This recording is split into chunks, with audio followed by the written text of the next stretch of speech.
안녕하세요. 대금강사 목정입니다. 우리 월요 본문 열심히 공부하고 계시죠?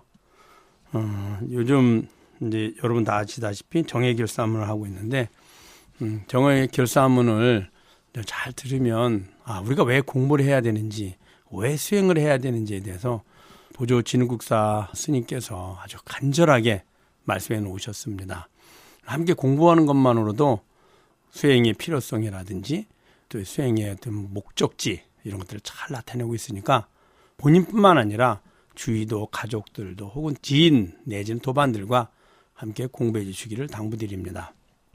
자, 25쪽 교재 함께 보도록 하겠습니다. 교재는 정예결사문 해가지고 도서출판 법공야에서 나왔고요. 원순 스님께서 역해 번역을 하신 겁니다. 교재를 구매하셔서 함께하면 훨씬 도움이 됩니다. 자, 25쪽 볼까요? 여래께서 온갖 삿대인 견해를 가진 중생들을 위하여 그들 앞에 나타나 복독이란 무엇인지 간략하게 말했지만 실제 여래께서는 오고 가는 것이 없다. 자, 이 말씀은 부처님의 가르침은 두 가지로 나눠질 수 있습니다. 하나는 지학권선입니다. 악행을 하지 말고 선행을 하라, 이런 의미입니다. 그 이유는 중생들은 누구나가 지금보다는 더 나은 즐거움과 행복을 구하고 있습니다. 지금의 불편함, 불만족, 괴로움에서 벗어나서 편안하고 만족하고 즐거움을 구하죠. 그 편안하고 만족하고 즐거움을 우리는 행복이라고 여기는 겁니다. 그러면은 어떻게 하면 행복을 바르게 얻을 수 있을까? 그리고 어떻게 하면 지금의 불편함이나 불만족의 고통에서 벗어날 수 있을까 합니다. 그래서 이고등락 이렇게 이야기하기도 합니다. 그러면 어떻게 할 건가? 방법은 간단합니다. 괴로움의 원인을 짓지 말고 즐거움의 원인을 지으라는 겁니다. 괴로움의 원인인 욕심을 버리고 악행을 버리고 즐거움의 원인인 자비심을 실천하라는 겁니다. 그래서 지학권선입니다. 이게 첫 번째 가르침이고요. 두 번째 가르침이 있습니다. 두 번째 가르침은 그렇게 선행을 많이 하고 공덕을 짓더라도 늙고 병들고 죽음에서 벗어날 수가 없습니다. 선행을 많이 한 사람도 언젠가는 늙고 병들고 죽음에 가고 악행을 한 사람도 늙고 병들고 죽음에 갑니다. 그런데 늙고 병들고 죽음은 우리들이 벗어나고자 하는 괴로움 중에 가장 큰 괴로움입니다. 그리고 가장 두려움이고 가장 슬픔입니다. 이 늙고 병들고 죽음에서 벗어나지 못하면 근본적으로 괴로움에서 벗어날 수가 없죠. 그래서 부처님이 두 번째 가르침을 주신 겁니다. 그것은 늙고 병들고 죽음에서 벗어나는 법, 그것이 바로 해탈 열반의 법입니다. 그럼 해탈 열반의 법은 무엇이냐? 바로 참된 나를 깨닫는 겁니다. 어떻게 참된 나를 깨닫는 것이 해탈 열반의 법이냐? 참된 나를 다른 말로 진여, 자성, 그래서 변하지 않는 나, 이렇게 얘기합니다. 또 참나 이렇게 말하죠. 자, 우리는 태어나서 죽을 때까지 몸을 나로 여깁니다. 근데 몸은 어떤가요? 태어나면서부터 시간이 흐르고 나이를 먹게 되고 언젠간 건강했다가 혹은 아프기도 하고 또 건강을 회복하기도 하고 결국엔 늙고 병들고 죽음에 가는데 태어나서 죽을 때까지가 다 누구 몸이죠? 내 몸입니다. 그래서 처음에 태어날 때도 내 몸이요. 또 10살 때도 내 몸이요. 30살 때도 내 몸이요. 현재도 내 몸이요. 미래도 내 몸입니다. 그러면은 내 몸이라는 뜻은 나는 변하지 않고 몸은 끊임없이 변한다는 뜻이죠. 그 변하지 않는 나가 바로 주인인 나이지 몸은 내가 아니거든요. 그러면 늙고 병들고 죽음은 몸에 있습니다. 세월이 가고 나이를 먹으니까 늙고 병들고 죽음, 즉 변하니까 늙고 병들고 죽음이 있다는 겁니다. 태어나서 죽을 때까지 내 몸이니 나는 변하지 않죠. 나의 몸, 즉 몸이 변하고요. 나는 변하지 않으니 그 변하지 않는 나는 늙음도 없고 병듦도 없고 죽음도 있지 않습니다. 내 몸이 변하죠. 그걸 우리가 깨달으면 어떨까요? 늙고 병들고 죽음은 몸에 있고 내게 없는 거죠. 몸이 늙고 병들고 죽어서 우리가 그 매 순간 필요한 몸을 쓸 수 없으니 새롭게 몸을 구하게 되는데 그 구하는 과정이 바로 윤회이고요. 그래서 몸의 주인인 자성을 깨닫는 거. 또 그러면은 왜 우리는 몸을 끊임없이 구하려고 할까요? 몸이 하는 일은 간단합니다. 마음이 시키는 일을 합니다. 그럼 마음은 어떤 일을 시킬까요? 매 순간 지금의 불편함이나 불만족에서 만족과 즐거움을 얻으려고 합니다. 그 만족과 즐거움을 얻으려는 그 마음을 우리는 욕심이라 합니다.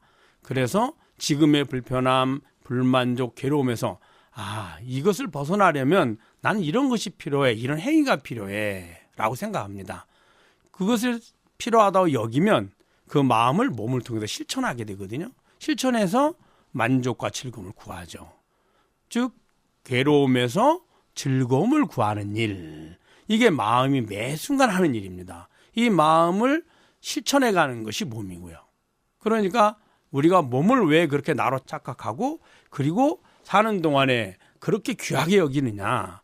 그 몸이 있어야지만 우리가 원하는 즐거움을 얻을 수 있거든요. 몸이 없으면 실천할 수 없으니 즐거움 얻기 어렵죠. 근데 몸은 그러면 왜 필요하고 왜 착각하게 됐느냐, 집착하게 됐느냐? 마음이 괴로움에서 즐거움을 구하고자 하기 때문에. 그걸 다른 말로 욕심이라는 거죠. 그러면 마음을 볼까요? 괴로운 마음의 주인도 나요, 즐거운 마음의 주인도 나입니다. 괴로운 마음에서 즐거운 마음을 바꿔도 주인은 나는 똑같습니다. 그래서 하루 종일 우리가 불편하고 괴로운 마음에서 편안하고 만족하고 즐거운 마음을 구하죠. 그리고 다시 또 불편한 마음에서 다시 또 편안한 마음을 또 구합니다. 이거를 하루 종일 합니다. 오늘 하루만 할까요? 평생을 하죠. 그런데 그게 다 누구 마음인가요? 내 마음입니다. 마음은 하루에 100번을 변하기도 하고 1000번을 변하기도 하고 10,000번을 변하기도 합니다. 괴로운 마음에서 즐거운 마음으로 끊임없이 변하죠. 그런데 어떤가요? 주인은 나는 같습니다. 그래서 내 마음이죠. 그 마음의 주인을 알면 마음을 구할 필요가 사라지게 됩니다. 괴로움에서 즐거움을 구하지 않아도 주인이 나는 똑같은데 뭐하러 구하겠습니까? 그것을 알면 마음을 구하지 않게 되고, 마음을 구하지 않으면 몸을 필요로 하지 않습니다. 필요로 하지 않으니 몸을 구하지 않고요. 몸을 구하지 않으니 어떨까요? 그러면 더 이상의 몸을 구하지 않으니 늙고 병들고 죽음이 있지 않습니다. 그래서 몸과 마음의 주인, 그 몸의 주인을 아는 것만으로도 늙고 병들고 죽음에서 벗어나고, 또 몸을 나로 착각하게 된 근본 원인인 마음의 주인을 나를 알게 되면 더 이상 마음을 구하지 않으니 몸을 필요로 하지 않게 되는 거죠. 몸의 주인과 마음의 주인은 똑같은 나입니다. 그 나를 진여, 자성을 깨닫는 것을 견성, 성불 이렇게 얘기한 겁니다. 그래서 부처님 보면 지학권선, 악행을 버리고 선행을 해라.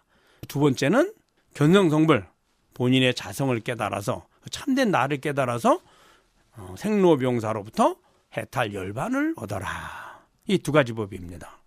그런데 부처님께서 원래는 생로병사로부터 벗어나 해탈 열반을 얻는 법을 가르쳐줬지만 중생들이 이걸 잘 이해하고 실천하기 어렵거든요. 당장은 몸을 나로 여기는 오래된 습관 때문에. 그래서 선행의 법을, 즉 악행을 버리고 선행을 하라는 법을 가르쳐준 거죠. 그것이 복덕을 짓는 법이다. 이렇게 얘기한 겁니다. 여기서 그 얘기입니다. 여력에서 온갖 삿된 견해를 가진 중생들을 위하여 그들 앞에 나타나 복덕이란 무엇인지 간략하게 말했지만 실제 여력에서는 오고 가는 것이 없다. 지금 무슨 말이냐? 부처님께서는 자성을 깨달으면 압니다. 악행을 하든 선행을 하든 안 하든 다 자성은 변하지 않다는 것. 그 나머지 모든 것은 내 마음의 환영임을 그대로 압니다. 그것이 바로 반야지거든요. 그래서 여기서 그 얘기를 한 겁니다. 오직 도와 상응하는 사람만이 지혜의 경계로 스스로 할 뿐 여력해서 왔다 갔다 하는 견해를 내지 않는다. 그 진여자성을 깨닫고 나면 그 자성에 비춰진 모습은 내 몸과 마음도 내 마음이 지어낸 모습이요. 부처님을 만나고 부처님 법을 배우고 실천하는 것도 내 마음이 만들어낸 모습입니다. 또 부처님을 만났다, 이 생에 오셨다, 그리고 우리의 가르침을 주었다, 그리고 저 우주법계에 부처님 계신다. 이게 다 내가 보고 듣고 알고 기억된 내 마음의 모습입니다. 자성은 전혀 다르지 않습니다. 이 변하지 않는 자성에 비춰진 내 마음의 모습임을 그대로 안다는 겁니다. 마치 예를 들면 그 영화를 볼 때 근본 바탕에 스크린이 있어야지만 스크린에 영화의 장면들이 나타나잖아요. 거기에 어떤 장면이 나타나든 스크린은 동일합니다. 예를 들어서 시간과 공간의 배경이 현대에 있든 혹은 지금으로부터 500년 전에 임진왜란에 있든 혹은 1000년 전의 일이든 혹은 만년 전의 일이든 앞으로 미래에 SF 영화처럼 미래에 뭐 한 2000년 후의 일이든 만년 후의 일이든 스크린은 똑같습니다. 다 스크린이라는 바탕에 비춰진 화면이죠. 빛의 그림자. 이와 같다라고 한 겁니다. 자, 또 밑에 볼까요? 다만 스스로 마음을 밝히고 인연을 살피는 이 두 가지 수행문으로 오염된 마음을 다스릴 뿐이다. 그래서 스스로 자신의 마음을 밝히는 것을 해야지만 스스로 깨달음이 간다는 겁니다. 부처님의 가르침의 방법을 우리에게 알려줬지만 그 방법을 통해서 몸과 마음의 자성을 깨달아야 된다는 거죠. 주인을. 그래야지만 되지 깨닫지 못하면 의미가 없다는 겁니다. 그 두 가지 모임이 어떤 모습이냐? 바로 정해, 선정과 지혜를 말합니다. 그래서 정해, 쌍수 이렇게 한 겁니다. 자, 정은 그럼 뭐냐? 수행자들에게 정은 첫째는 욕심을 버리고 선행을 실천해서 구하는 욕심을 점점 버려가는 겁니다. 두 번째 단계는 욕심을 구하려는 마음이 산란한 마음이거든요. 그 산란한 마음을 버리고 마음을 고요히 하는 겁니다. 이것이 선정, 정입니다. 정. 점점 마음을 맑히고 고요해지는 겁니다. 그럼 마음을 맑히고 고요해지는 과정 중에 그냥 악행을 하면 안 돼. 선행을 해야지. 부처님이 그렇게 말씀하셨어. 이렇게 해가지고는 우리가 계속 지키기 어렵습니다. 조건이 바뀌면 지금은 내가 그래도 견딜만 하고 편안하니까 욕심을 버리고 악행을 하지 않고 선행을 하려고 하지만 환경이 더 악화돼서 도저히 견디기 어려우면 악행도 서슴지 않게 됩니다. 또 욕심을 내게 되고요. 그러면 이 욕심으로부터 벗어나려면 어떻게 해야 되느냐? 그 욕심이 내가 원하는 지금 내가 선택하고 실천하는 목적은 행복을 얻으려는 건데 행복이 아닌 오히려 불만족과 고통을 주는 원인이 된다는 것을 이해해야 합니다. 그게 지혜입니다. 부처님의 가르침을 통해서 그것을 이해해서 악행을 하면 안 돼. 오히려 내게 행복이 아닌 고통을 주는 거야. 우리는 누구나가 행복을 원하기 때문입니다. 그렇게 이해했을 때 욕심을 버리고 번뇌망상을 버리고 선정을 얻는데 훨씬 더 도움이 됩니다. 그래서 정해하는 겁니다. 그리고 마음이 고요해지면 고요한 마음으로 다시 비추어 보면 처음에는 부처님의 가르침을 통해서 지혜를 얻지만 그걸 실천해 가면서 마음이 고요해지면 이 세상을 다시 비추어 보면 부처님의 가르침을 확연하게 알 수 있습니다. 그래서 정과 해가 서로 비추고 이끌어주고 해서 정해를 함께 닦아야 된다. 이런 의미입니다.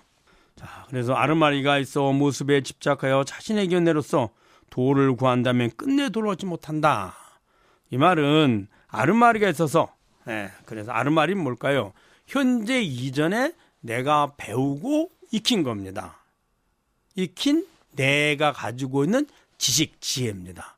그것들이 실제로 저 밖에 존재한다고 여기는 겁니다. 부처님의 가르침 외에 대부분의 지식들은 다 이 몸이 실제로 존재해. 그리고 그게 나야. 그리고 몸과 마음은 별개야. 또 저 밖에 있는 대상들은 실제로 존재해. 그런데 내가 행복을 얻으려면, 내가 즐거움을 얻으려면 내가 저 밖의 대상들을, 원하는 대상들을 잘 얻어서 내가 원하는 즐거움을 얻어야 돼. 이런 바탕에서 이게 다 만들어진 겁니다. 그러니까 그렇게 더 이제 만들어진 지식들을 우리는 배우고 배운 지식을 삶을 통해 실천해 가면서 이제 매 순간 불만족과 괴로움에서 벗어나서 만족과 즐거움을 구하거든요. 이런 것들 지금까지 내가 경험하고 배우고 익히고 알고 있는 이러한 모든 견해들이 다 아르마리입니다. 그것이 실제 존재한다고 여기기 때문이죠. 그래서 수행을 하고자 하면 이런 걸 다 내려놓고 지금부터는 오직 부처님의 가르침대로 배우고 실천해야 된다. 이런 의미입니다. 이것이 아르마리를 버려야 된다는 겁니다. 내 몸이 실체한다고 그리고 내 몸을 나라고 여기는 한 이 사람이 아무리 선행을 하고 아무리 지혜를 얻고 아무리 예를 들어 실천한다 해도 내 몸을 나로 여기면 늙고 병들고 죽으면서 벗어날 수 없습니다. 그래서 결국에는 이 세속적인 지혜 혹은 낮은 행복을 구하는 지혜, 좋은 지식 이런 것들을 다 내려놓고 부처님의 가르침에 따라서 진여자성을 찾는 게 필요하다. 수행이 필요하다. 이런 이야기입니다. 그래서 아르마리가 일서 모습에 집착하여 자신의 견해로서 지금까지 내가 보고 듣고 익히고 안 경험 내지는 지혜를 말합니다. 도를 구한다면 끝내 도를 얻지 못한다. 즉 해탈열반을 얻을 수 없다. 이 말입니다. 간단합니다. 몸과 마음을 나로 여기는 한 우리는 해탈열반을 얻을 수 없습니다. 몸과 마음의 주인인 나를 찾아야지만 즉 진여자성을 깨달아야지만 해탈열반을 얻을 수 있다. 그것이 부처님의 가르침이고 그 가르침을 바르게 배우고 실천하는 것이 바른 수행이다. 그 방법이 바로 정과 해를 함께 닦아나가는 것이다. 정의 쌍수다라고 말씀하고 계신 겁니다. 자, 여러분 잘 아셨죠? 본인뿐만 아니라 주위에 함께 구원해서 함께 수행하고 그리고 서로 마음이 얻어진 것을 느낀 점을 서로 상의해보고 토론해보는 것도 수행에 큰 도움이 됩니다. 여러분 잘 아셨죠? 열심히 듣고 실천하기를 당부드립니다. 다음 시간에 뵙도록 하겠습니다. 감사합니다.